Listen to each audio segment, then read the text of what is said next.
We turn now to the war in Ukraine and Ukraine's ambassador to the United States, Olga Stefanishyna. Welcome back to Face the Nation. Well, Margaret, thank you for having me. So one of the biggest threats to Ukraine has been Russia's ballistic missiles that it has been firing into your country for some time. The solution has been the Patriot system, the American interceptors. They are in short supply, as you well know, and now America's allies in the Gulf tell us that they are also in short supply there and they need them. Your president said he is concerned America is going to reduce its air defense support for Ukraine. How much of a problem is this for your country? Well, thank you, Margaret, for asking this question. Of course, we have been talking about that publicly as well and have been having non-public discussions. But the most important thing that we see that, the events happening right now with the war in Iran have been so resolute that probably these are the most important developments in a global arena over a decade. So no shortages of means should be an issue. And we're sure that American defense industry is capable of making sure that all the fronts are covered. Ukraine has the resources and ability to procure more, and we are looking forward for exploring the options how to do it. But also, we ended up with 300 Shahed drones over the houses of Ukraine, which was only possible because Iran has been a strategic enabler of the Russian aggression 3 years ago. And we see what the evolvement of chip technologies is, and we have been ready to contribute. Well, I asked that earlier in the program of the Energy Secretary, Chris Wright, because Russia and Iran have been allied here. They have been trading resources and technology. They are allied in many ways. He seemed to say they were not really a factor. You say they are directly one. Well, I mean, they are absolutely a factor because basically the Shahed drone technology was developed to attack people, to demoralize population, to cause the losses among civilians. So it killed like hundreds of Ukrainian kids, so many families, and this was a strategic enabler of war. And Russia has been, Russia were not investing in bilateral relations or development or investments. They were investing in regimes like Iran, Venezuela, and Syria, just because they thought it's not possible to have the resolute action as it is now taking place with Iran, and as it was before in Venezuela, and it was not possible a couple of years ago with Syria. So they're deprived of means of their influence, they're weaker, but also we should not forget that Ukraine has shown that Russia is no different from all of these countries. It's just bigger. And we see that, the experience which is being gained right now and the new reality which is being formed by President Trump also paves the way for the new reality for the Russians. And I'm sure they're really, really afraid of it.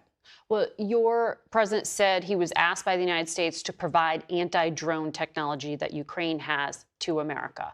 When does that arrive? When will that be operational? So, we understand more than anybody in this world what is needed in a moment of crisis. What is needed when your people are dying just across so many cities of the Gulf countries. And what we suggested is the immediate action and immediate reaction. So we can secure the skies. We can provide the air defense because we have so much knowledge.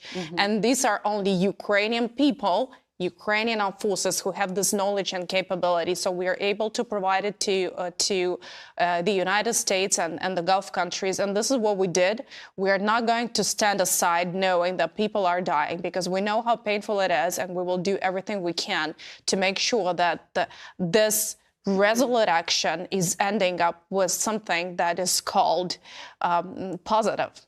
So sending advisors to help with the drones, it sounds like. And also capabilities. So it's the drone capabilities of Ukraine is not only the drone or the people, it's the whole spectrum of actions you're taking because situation is changing every week and you need to have people and the mechanism which allow to react immediately. And this is what only Ukraine has at the entire planet. So just a few days ago, President Trump said he thinks Vladimir Putin is ready to make a deal. And he said that Volodymyr Zelensky, your president, has to get on the ball and he has to get a deal done. And he referred to him as a P.T. Barnum of Ukraine. it seems like the relationship is still really tense, even though you're talking about Ukraine helping the United States. What's going on here? Well, I mean, I think definitely a couple of minutes of this discussion is not enough for that. But I think we're assessing the situation by actions. And the actions are that there's a mechanism where Ukraine still can get access to American military equipment. President Trump has released a significant sanctions to the Russian Federation over the last months. And also, we are in a dialogue already trilaterally with the United States and the Russians on ending the war. All of this is a very important development, and we're looking forward for their success. But for us, the most important thing is that we're able to defend ourselves and secure our cities. And we're doing that to the extent we can with the American support. And we have never been too tired to give credit to President Trump for so many important things he did. Although the rhetoric we hear sometimes is not something that really very clear or very positive. Yeah. But, you know, we're a tough country. We're tough people. We have been through so much that, you know, a couple of words is not something that really can distract us. And we know what we know, that Ukraine is a country in the world which really wants the war over more than anybody. And this is where we stand. What evidence do you have that Russia is helping Iran in its war right now on these American allies?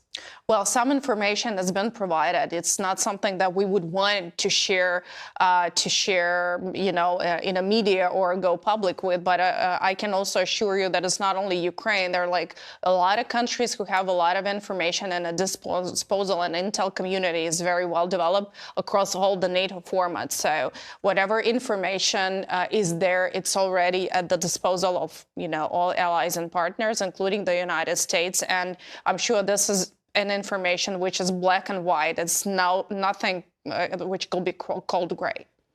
But it goes beyond sharing targeting information, which CBS has reported.